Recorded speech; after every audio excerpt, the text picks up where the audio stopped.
Spadger Tummidge had spent his entire existence standing in the fields, his straw-stuffed limbs stretched wide, his patched-up coat fluttering in the wind. His purpose was simple: keep the crows away, guard the farmers' crops, listen to the whispering breeze.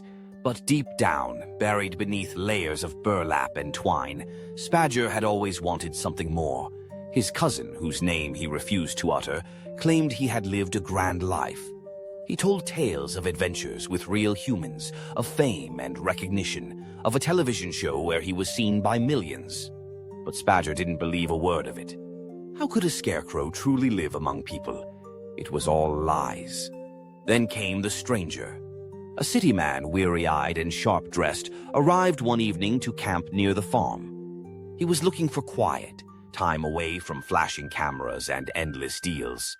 He brewed tea by the fire, gazing up at the stars, unaware that Spadger was watching from his post. One night, after too many cups of tea, the man saw something he shouldn't have: Spadger moving. The scarecrow froze. Had he been caught? Would he be burned? The stranger slowly rose to his feet, eyes wide with intrigue. "Well, I'll be," he murmured. "You move like a human." Spadger stiffened, unsure what to do. "You're remarkable," the man mused. "I've heard of a scarecrow that could talk once. I think his name was—" "No," Spadger interrupted sharply, his mouth tightening. "We don't mention his name here."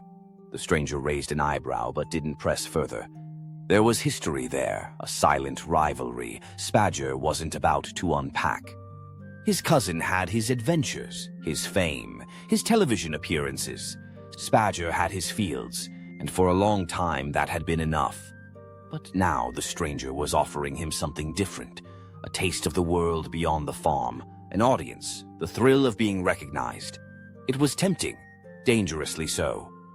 Spadger imagined himself standing before crowds, playing his mouth organ, basking in the admiration of people who had never before believed that straw could move and sing. He could be bigger than his cousin, more than just a scarecrow. Yet as the days passed, doubt crept in. The stranger spoke of contracts, rehearsals, appearances, things Spadger had never considered. Fame wasn't just about being seen. It was about being molded, shaped into something people wanted him to be. One evening, as twilight settled over the farm, Spadger watched the crows gather at the fence, their beady eyes studying him. He had been their guardian, their keeper of boundaries. If he left, who would remain to send them flapping into the sky? Then a deeper fear struck him, one he hadn't considered before. Would he stop being Spadger? Would the world twist him into something unrecognizable? He had spent his days listening to the wind, watching the seasons change, hearing the stories his cousin told with exaggerated flair.